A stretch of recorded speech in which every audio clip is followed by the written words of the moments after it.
Beep, beep, beep, beep, beep. Welcome to the court of the Edijester, whatever you want to call it. How are you this morning? It's a miserable, cold bloody morning. It's all that now, isn't it? Because it's winter. Winter is upon us. So I must admit, having a fondness for the darker evenings, it allows you to do what we want to do in the evening. And then, of course, you go, oh, right, it's time for bed now. What time is it? Oh, it's 20 to 8. If you're anything like me, can I get to bed yet? So, I had a really interesting, we'll come to Spain in a minute, but I had a really interesting chat with a guy the other night. Last night, that I haven't spoken to for a little while. I said, here, do you want a bit of a chinwag? And he said to me, he's got a company with about, I suppose, 25 to 30, I think he said, 25 to 30 people in it. And he's got one person who's pushing him to get the emails put in, the pronouns put in the emails, right? So he rang me. He said, you seem to know a lot about this equality nonsense. He said, why am I being asked to do this? And I said, where have you been? Where have you been? I said, are you not aware what this is? And he went, not really. He said, but they're pushing for this. And I said, oh, right, okay. So I said, is it a gay person? No. Oh, right, what is it then? I said, is it somebody who says they're a woman and they're a man or a man? I said, no. I said, she said, it's just this young person who's encouraging everybody to put their pronouns in their emails. So I said, don't do it. Don't let people do it. And he said, why? So I gave him a bit of a rundown. I said, well, this is the situation as it stands. He knew nothing. I, honest to God, thought that wasn't possible at this point, but he knew nothing. People still don't know. All he knew was, he said, well, there's been a bit of a kerfuffle about sport and women, haven't there? I said, it's not just about sport and women. I mean, this is unreal. Now, he runs a business, which is, burgeoning is the word I'd use. It could grow. He runs a business, it could grow. I imagine that takes up 100 hours of his time every bloody week. It certainly did when I was attempting to do one. Each your time. So maybe he just isn't aware of what was going on. But I said to him, you can't, don't get involved in any of this. None. Don't get involved in any of this. And he said, I don't know what to do now. She hasn't been here very long. And I said, well, that's all right. I mean, can she do her job? He said, yeah, but she's talking about this a lot more than she was a few weeks ago. She seems to be getting quite insistent. So I said, she's not been with you very long. What do you mean? Oh, she's been here about 3 months. She's only been there 3 months, right? She's still in her probationary period. So I said, well, tell her no. Tell her you don't do politics and you don't do whatever it may be and leave it at that. I said, don't do any special days. Don't do any... Well, he said, that's another thing. I said, what? He said she wanted us to celebrate Trans Day of Remembrance. And I said, no, we haven't got time. And she pottered off. I said, she's going to get worse. She's going to get worse, right? This is not going to go away. So she's been there 3 months. She can do her job, but she's also doing this. It's a warning. It's a warning that something's wrong. And he said, well, what do I do? And I said, well, I mean, she's still in her probation period. You can fire her. Just say she's not suitable. I said, but that's rather unfair if she can do her job. So you're going to have to wait and see what she does. See if she gets any worse. And if she does, let her get worse. Don't try and stop her. Let her get worse. And then fire her when it comes to review of her job. Get her out. But it really got me thinking about what the hell do we do about these people? I mean, you've got to stick this employment law that's coming in on the 1st of January, or whatever it is. Doesn't that give everybody employment rights from day one and do away with the idea of a probation period? Business is going to have to be phenomenally careful about who they employ now. They're going to have to ask the right questions. Because if they don't ask the right questions, they'll end up with one of these people in their organisation. Then you are done, mind. Once they get in and get started, you're screwed. Look at the state of the public sector.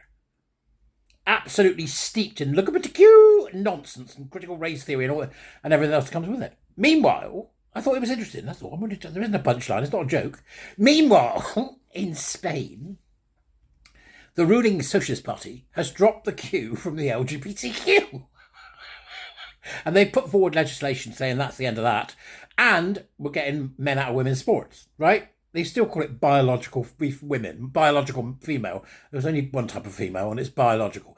But at least it's a move forward. They've taken the Q off. And the strangest thing is, it looks to me like the T folk, the nuts, the loons have gone, this is transphobic for taking the Q off.